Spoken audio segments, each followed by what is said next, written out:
इस वीडियो में हमें पता करना है घन के प्लानर स्लाइस से हम कितने प्रकार के 2D शेप्स बना सकते हैं। मान लीजिए हम एक वर्ग बनाना चाहते हैं, तो चलिए देखते हैं कि किसी घन को एक प्रकार के तल से किस तरह काटें ताकि हमें उस घन और तल के प्रतिच्छेदन मतलब इंटरसेक्शन से एक वर्ग प्राप्त हो सके। मान लीजिए अगर हम इस तल को यहां से काटते हैं तो स्पष्ट रूप से हमें एक वर्ग ही मिलेगा, तो ये ऊपर के भाग को यहां से काटेगा, ये इस पक्ष को यहां से काटेगा और इस पक्ष को पीछे यहां से काटेगा, जिन्हें हम यहां इन बिंदुवत रेखा से देख सकते हैं, और फिर ये इसे यहां से काटेगा। तो अब हम इस तल की कल्पना कर सकते हैं। अब अगर हम चौड़ा तल बनाना चाहते हैं तो हम इसे इस तरह बनाएंगे। चलिए देखते हैं कि क्या मैं इस तल के बाकी हिस्से को अच्छे से बना सकता हूं जो इस घन को काट रहा है। तो ये कुछ इस तरह से दिखेगा और हम इस तल के उस भाग को रंग रहे हैं जो इस अपारदर्शी मतलब ओपेक घन से हमें दिख रहा है। लेकिन अगर हम इसके पार देख पाते तो हम इन बिंदुवत रेखाओं को देख पाते और ये तल इस तरह दिखता। अगर हम किसी घन का प्लानर स्लाइस करते हैं तो हमें आसानी से एक वर्ग मिलता है, लेकिन हमें यहां एक आयत कैसे मिल सकता है? मैं चाहूंगा कि आप इस वीडियो को रोककर खुद से सोचने की कोशिश करें कि कैसे हमें ये आकार मिल सकते हैं जिनके बारे में हम बात कर रहे हैं। आयत बनाने के लिए हम इसे ऐसे काटेंगे, तो हम इस पक्ष को ऐसे काटेंगे और फिर इस पक्ष को ऐसे काटेंगे। मुझे लगता है आपको समझ आ रहा होगा। इस पक्ष को ऐसे काटेंगे और फिर हम इसके नीचे वाले भाग को यहां से काटेंगे। तो जिस तल से हम काट रहे हैं उसका प्रतिच्छेदन कुछ इस तरह दिखेगा।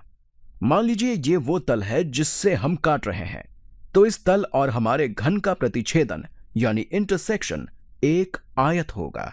अब ये कुछ इस तरह दिखेगा और एक बार फिर हम इसे रंगते हैं। हम इसे उस बड़ी पत्ती की तरह भी सोच सकते हैं जिसका प्रयोग जादूगर लोगों को दो हिस्सों में काटने के लिए करता है, या फिर यूं कहिए कि वो हमें भ्रमित करता है कि वो लोगों को दो हिस्सों में काट रहा है। चलिए अब हम अपने प्रश्न पर वापस आते हैं। तो अब आपको यह समझ आ गया होगा कि अगर हम एक तल से घन का प्रतिच्छेद करते हैं तो हमें एक वर्ग मिल सकता है, हमें एक आयत भी मिल सकता है, लेकिन हमें इससे एक त्रिभुज कैसे मिलेगा?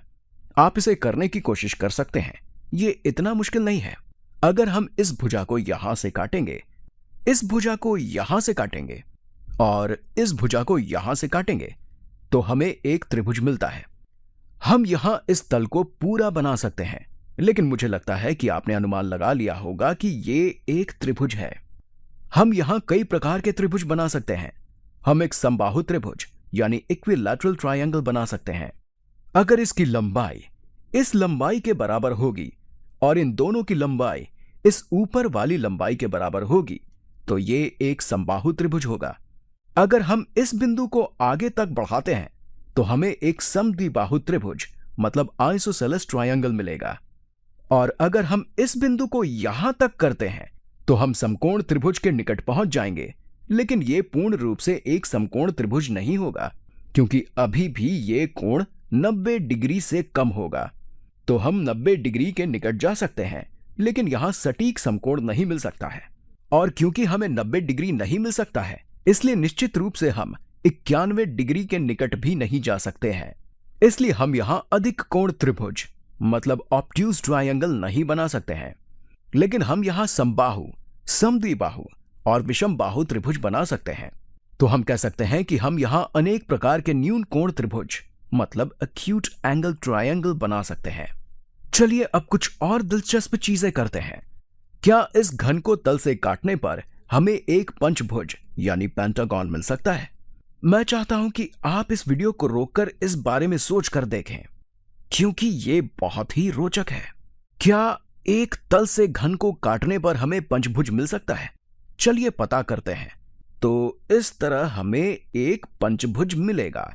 मान लीजिए इस घन के ऊपरी भाग को हम यहां से काटते हैं। चलिए इसे थोड़ा पीछे बनाते हैं।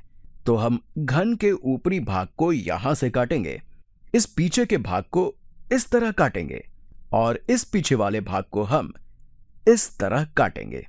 अब इस भुजा को हम यहां ऐसे काटेंगे और फिर इस भुजा को हम यहां से काटेंगे। चलिए हम इसके तल को बनाते हैं। अगर हम इसे बनाने की कोशिश करते हैं तो ये बहुत मुश्किल होगा, लेकिन मुझे लगता है कि अब आपको अनुमान लग गया होगा कि हम इसे किस तरह काट रहे हैं। अगर हम इसे सही कोण से काटते हैं तो यहां पर हमारे तल और घन का प्रतिच्छेदन एक पंचभुज होगा। अब चलिए आगे बढ़ते हैं और इसे थोड़ा और कठिन बनाते हैं। क्या हम यहां एक षटभुज बना सकते हैं? क्या हम एक घन को 2D शेप से इस तरह काट सकते हैं कि उस तल और घन का प्रतिच्छेदन एक षटभुज मतलब हेक्सागोन हो? हम ऐसा कर सकते हैं, इसलिए मैंने आपसे यह पूछा है। तो चलिए देखते हैं कि हम इसे कैसे कर सकते हैं। अगर हम इसे यहां से काटते हैं और इस नीचे के भाग को यहां से काटते हैं, फिर इस पीछे वाले भाग को इस तरह काटते हैं, इस पीछे वाले भाग को इस तरह काटते हैं और इस पक्ष को यहां से काटते हैं, फिर इस पक्ष को यहां से काटते हैं और इस भुजा को थोड़ा सीधा कर देते हैं, तो मैं आशा करता हूं कि अब आपने अनुमान लगा लिया होगा कि इस घन को काटने पर हमें एक षटभुज मिलेगा।